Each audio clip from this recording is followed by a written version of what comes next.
His voice was like polished granite, smooth and dismissive. He told me architecture was about legacy, not algorithms. He said my work was interesting, which everyone knows is code for get out of my office. I was holding a tablet with 3 years of my life on it, and he hadn't looked at the screen once. That was Marcus Thorne, head of the most prestigious firm in the city. A man who built glass towers that looked like they hated the sky. My name is Ilara, and at that moment, standing in his cavernous minimalist office that smelled faintly of expensive leather and disappointment, I wanted to build something that would cast a shadow over everything he'd ever made. He thought my designs were too avant-garde, a gimmick. Now, those same designs are on magazine covers, and men like him are begging for a blueprint to my success. It's funny what happens when you stop asking for permission. The want. It began with rejection. Piles of it. Digital form letters that all started with "thank you for your interest." My portfolio was good. I knew it was good. It blended generative design with sustainable materials in ways no one was even attempting. I had models of residential blocks that breathed, libraries that learned, public spaces that shifted with the seasons. But to the old guard, the men who decided what our cities looked like, I was just a kid with a weird portfolio and no connections. Owen, my brother, saw it differently. He wasn't an architect, he was a coder. He saw systems where I saw structures. He watched me spend another Friday night staring at my inbox, the cursor blinking on yet another polite, soul-crushing rejection. He came into my small apartment, stepping over stacks of books on parametric design, and handed me a cup of tea. It was his way of checking in without asking the questions he knew I couldn't answer. He watched me scroll through the firm's website, Thorne and Associates, all sharp angles and cold steel. Owen pointed to the screen, to a photo of Marcus Thorne shaking some politician's hand. He said Thorne built the buildings like he was angry at people, and I laughed. A real laugh. It felt rusty. We had this stupid little tradition. Late at night, when the rejections were loudest, he'd find the worst architecture in the world online, just aggressively ugly buildings, and we'd redesign them on napkins. It was a joke, but it was our joke, a little flame in the dark. That night, Owen just looked at me. He said I was trying to play a game with rigged rules. That I was sending art to people who only read spreadsheets. He said I should build my own door. It was the kind of thing he always said, optimistic and infuriatingly abstract. But that night, it stuck. That's when the idea for Blueprint Bot started. It wasn't about revenge, not at first. It was about efficiency. It was about survival. I was tired of writing personalized cover letters to people who wouldn't read them. Tired of tailoring my life's work for a 2-second glance from an HR intern. What if a machine could do it for me? A machine that didn't get tired or sad or feel the sting of being ignored. So I built it. With Owen's help on the back end, I designed an AI. It scraped architectural tender databases and planning permissions. It analyzed a project's needs, climate, materials, zoning laws, and then it did the magic. It would scan my portfolio, find the most relevant designs, and generate a hyper-specific proposal.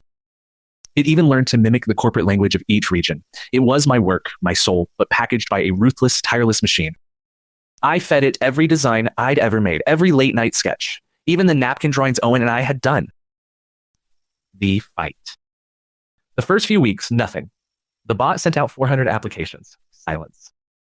I was starting to think Owen was right in the wrong way. Maybe the problem wasn't the delivery system. Maybe the problem was just me. I nearly shut it down. I had the cursor hovering over the deactivate button, then an email pinged.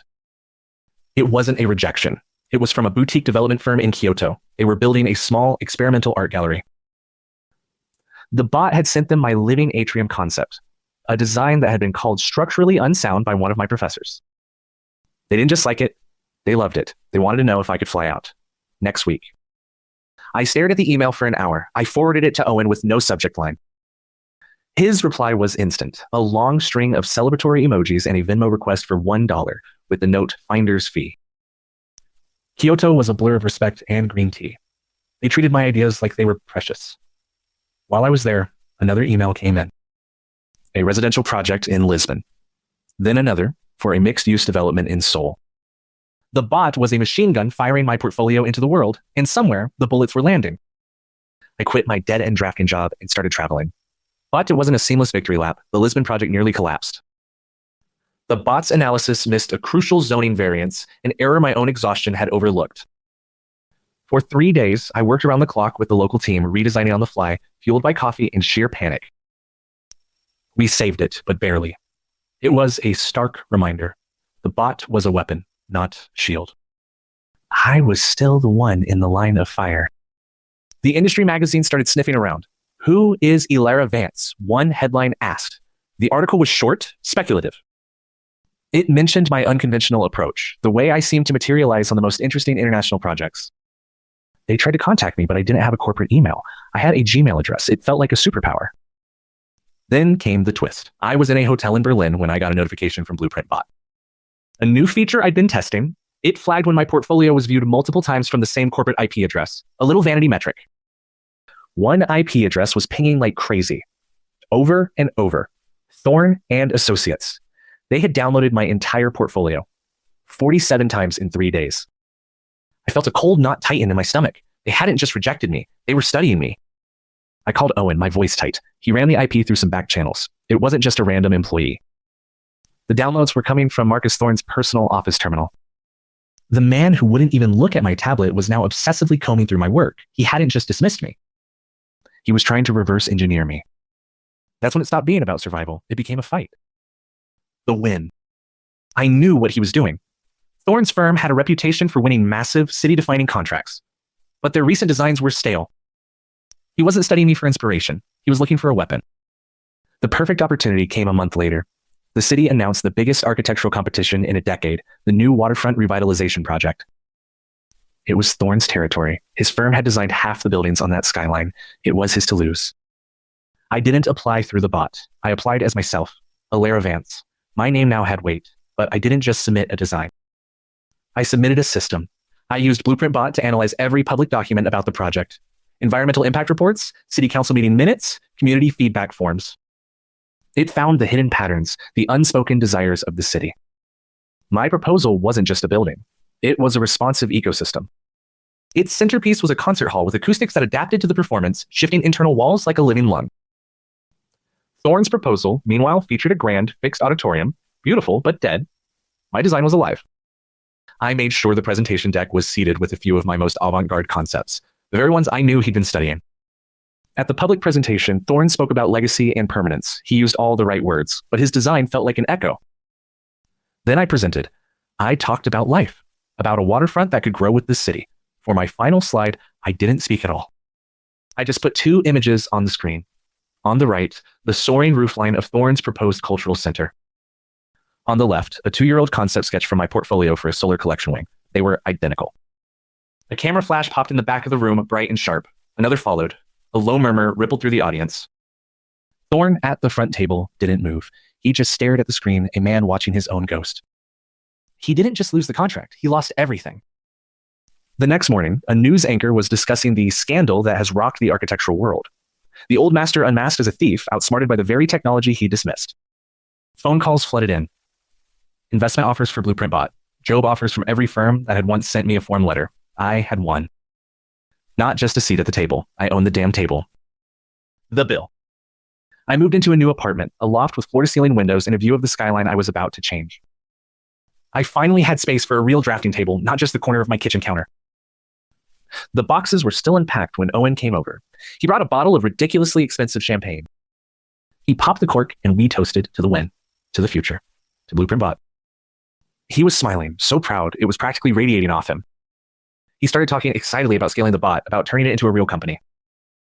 He was using words like Series A funding and user interface. And I just stood there, the champagne tasting like ash in my mouth. I heard myself say it before I even realized I was thinking it. I told him I was shutting the bot down. His smile vanished. He thought I was joking. I explained that the waterfront project was my focus now, that I didn't need the bot anymore. That I was an architect, not a tech CEO. He just stared at me, his eyes searching my face for the person he knew. He said the bot wasn't just a tool. It was our thing. It was the door we built together. I told him he didn't understand. The fight was over. He said, his voice quiet, that he thought the fight was about building something new, not just tearing something old down. He thought we were building a new way to build. He wasn't wrong, but he wasn't right either.